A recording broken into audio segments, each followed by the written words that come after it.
Hello and welcome to Z. In this episode, we are looking for the amazing life of Seagull. Stay tuned. Don't forget to subscribe and click the bell icon.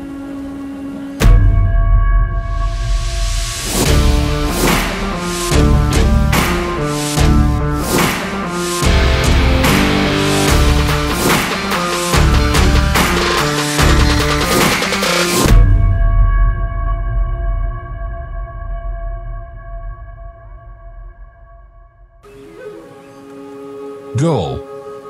Gulls, sometimes known as seagulls, are seabirds of the family Laridae, suborder Lari.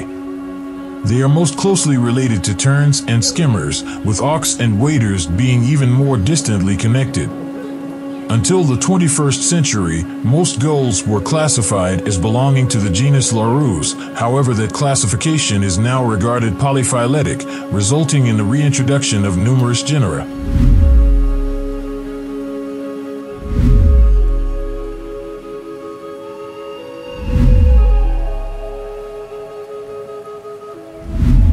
Gulls are normally medium to large in size, gray or white in color, and often have black patterns on the head or wings.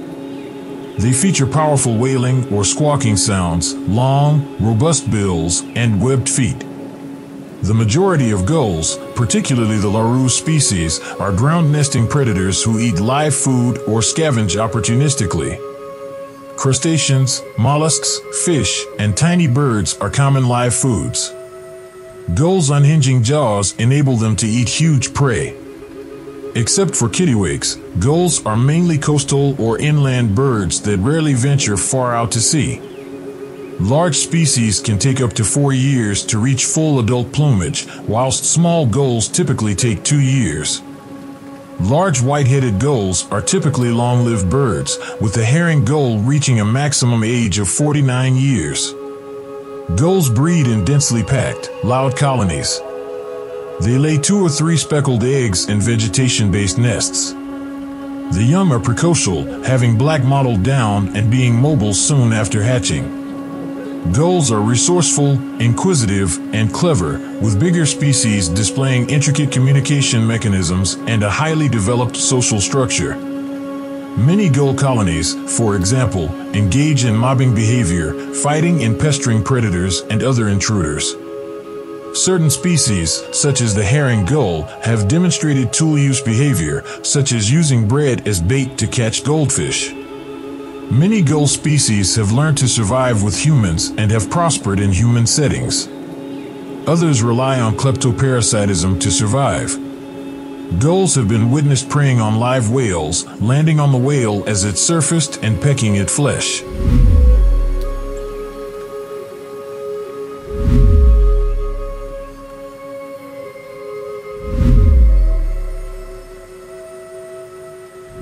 Morphology and description. Gulls range in size from 120 grams, 414 ounces, and 29 centimeters, 1,112 inches, for the tiny gull to 1.75 kilograms, 3 pounds 14 ounces, and 76 centimeters for the big blackback gull, 30 in. They have large bodies, long wings, and somewhat long necks, and are generally uniform in shape. Except for Sabine's gull and swallow-tailed gulls, which have forked tails, and Ross's gull, which has a wedge-shaped tail, all species have rounded tails. Gulls have somewhat lengthy legs with fully webbed feet, especially when compared to related terns. The bill is typically hefty and hooked, with larger species having larger bills than smaller species. The bigger white-headed species' bills are frequently yellow with a red spot, whereas the lesser species' bills are crimson, dark red, or black. The gulls are omnivorous feeders. They are, in fact, the least specialized of all seabirds, and their morphology permits them to be equally good in swimming, flying, and walking. They are better at walking on land than most other seabirds, and the smaller gulls are more maneuverable. Gull's walking gait includes a little side-to-side motion, which can be accentuated during breeding displays. They have the ability to hover in the air and to take off swiftly with minimal room. Adult gulls have a white body with a darker mantle. The amount to which the mantle is darker varies from pale gray to black. The ivory gull is totally white, while others, such as the lava gull and Heermann's gull, have partly or entirely gray bodies. Most species' wingtips are black, which improves their resistance to wear and tear, and they usually have a distinguishing pattern of white patterns. A gull's head may be completely white or covered by a black hood. The plumage of the head varies depending on the breeding season. In non-breeding dark-hooded gulls, the hood is gone, occasionally leaving a single spot behind the eye, and non-breeding white-headed gulls may have streaking.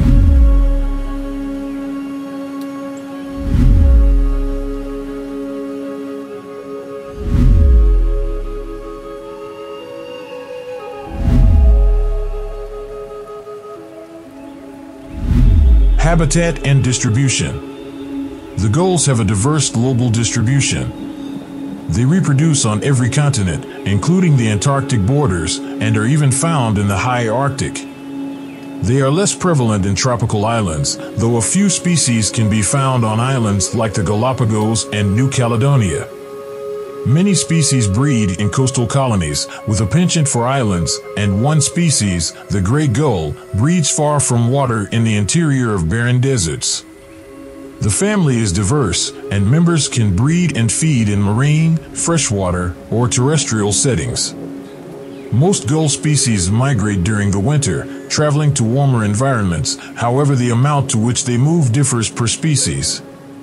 Some move enormous distances, such as Franklin's gull, which migrates from Canada to wintering habitats in South America's south. Other species travel far shorter distances and may simply disseminate along the shores near where they nest. Food patches have a significant impact on the distribution of non-breeding gulls. Human fisheries have a particularly large influence since they frequently provide an abundant and dependable food source. When it comes to two species of gulls that rely on human fisheries, Audouin, Ichthyotis audouinii, and black-backed gulls, Larus fuscus, their breeding distributions, particularly the black-backed gull, have been substantially influenced by human fishing discards and fishing ports. Human and climate effects are two additional environmental variables that shape bird habitat and dispersion. Waterbird distribution in wetlands was influenced by changes in salinity, water depth, water body isolation, and hydroperiod on both a species and guild level. Gulls, in particular, had strong relationships with salinity levels, and this was the most important environmental predictor of waterbird assemblage.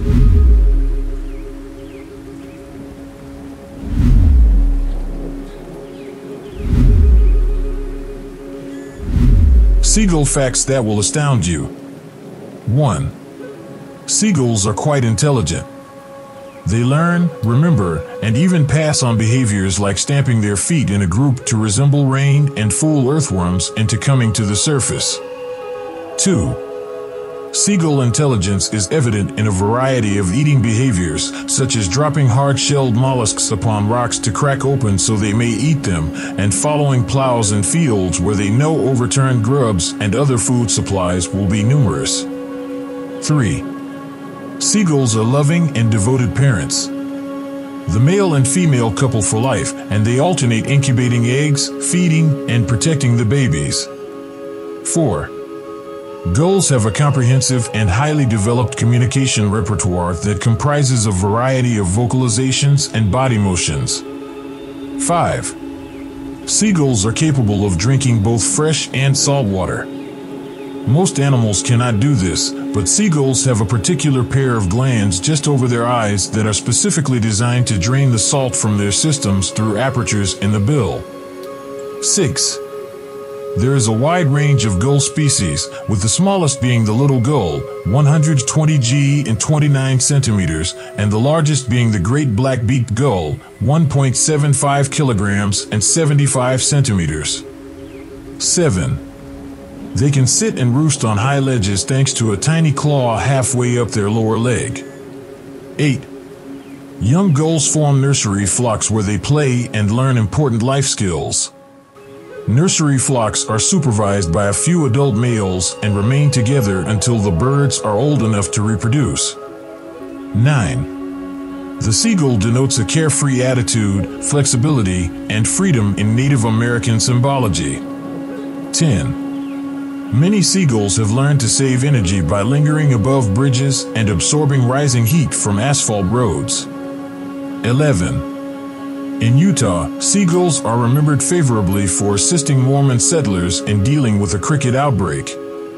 The seagull is now Utah's official bird, and a monument in Salt Lake City honors the miracle of the gulls.